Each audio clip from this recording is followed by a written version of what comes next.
Hello everyone, welcome back to my channel, or welcome to my channel if you are new here. Today I'm going to show you how to clone your own clothing, which basically means making a pattern out of the clothing that you have in your wardrobe. I'm going to show you two different garments, a t-shirt and a pair of trousers, so that you can see the difference. However, you can pretty much use these exact same steps for any garment of clothing that you have in your wardrobe and be able to make your own patterns out of those.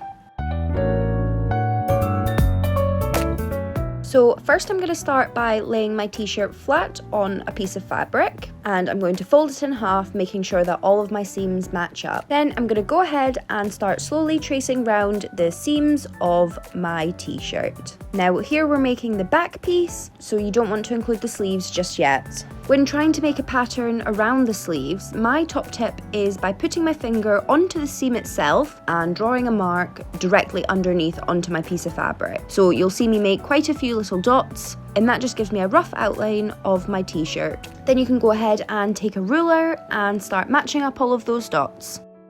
Now in this pattern, I'm not adding a seam allowance, which is basically the allowance for your stitching. So I'm writing on the front of my pattern what it is, what size it is, what piece it is, whether it's the front or the back, and the fact that it's got no allowance added and that I will need to add allowance when making a garment. So I basically just go ahead and repeat the exact same steps on the front of the t-shirt. So we've just made a pattern for the back, and now we're making the exact same one but for the front. So the only difference really is the neckline. Again, making sure to add whether it's the front or the back piece and whether you need to add allowance or not. I'm going to show you in the next clip when I make my trousers pattern what it would look like if you were to add allowance onto it, so it's giving you both options.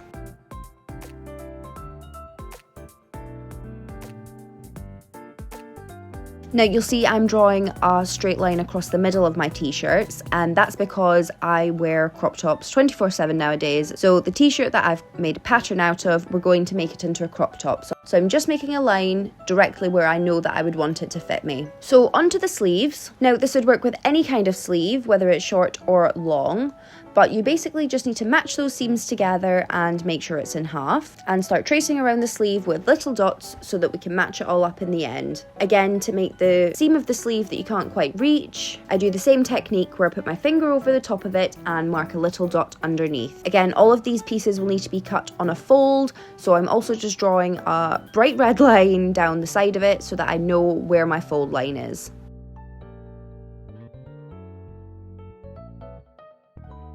And just like that, we have made a pattern out of one of our t-shirts. So we're basically going to do the trousers the exact same way. However, I'm going to show you how I do it with a seam allowance added. So you want to take your pair of trousers and either fold them in half or make sure that it's lying flat and making sure that all of your seams still match up. So you can do either or. You can either fold it in half or you can just lay one side of it flat. We're going to need to make a front, a back and a waistband. So I'm going to start by making the front of my trousers. Again, lying my trousers flat on my fabric and slowly start tracing round the seams. Again, when it comes to the middle seam of the trousers, I go ahead and use my same technique, which is I put my finger on the front of my seam and fold it over so that I can mark a dot on my fabric.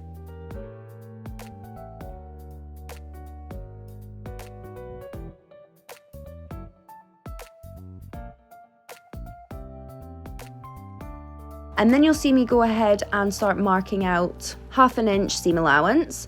So I basically just do the exact same thing by making those tiny little dots around my original pattern, and then with a different colour pen I then go round and match all those dots back up. So you'll see I have two sets of lines. The pink line is my seam allowance and my blue line is my original pattern.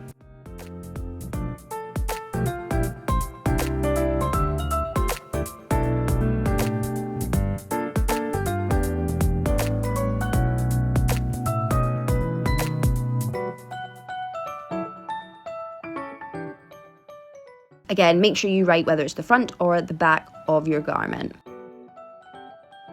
So repeating the exact same steps on the back of your trousers, making sure that everything is still lying flat when you're tracing it out, because this is very important for when you make your final pieces. The great thing about doing this as well is that if your trousers don't quite fit you properly, this is where you can add some alterations. So if you have a pair of leggings, for example, and you want to make them into a flare leg, you can basically just follow the pattern up until the knee, and then you can sketch your own flare at the bottom of your trousers. Or you can start tracing a pair of leggings and cut them off and make them into shorts.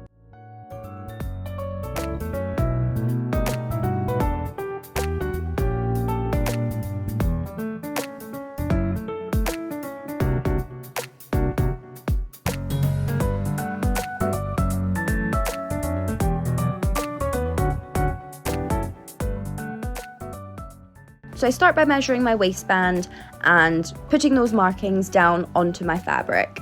Now I'm also going to do this on a fold. Now my trousers are not going to be cut on a fold, however my waistband is, so I'm just going to add in all those little measurements that I need to, making sure that my seam allowance does not go over my fold line, but it goes around everything else, as you will see here. So I've decided to make a pocket, however the trousers that I'm tracing do not have a pocket, so I'm going to quickly show you how to make one. So I just start by putting my hand onto my fabric and carefully tracing around it so I can get a rough idea of how big I need my pocket to be. Then I just go ahead and match up all of my dots, and just like that I've created a pocket bag. Bearing in mind you can add this pocket bag to any garment whatsoever. If you want to see a separate video on how to add a pocket bag into a garment which doesn't have any pockets, leave me a comment down below. But just like that, all you need to do is cut out your pattern, and now you can make as many pairs of trousers and as many t-shirts as you like.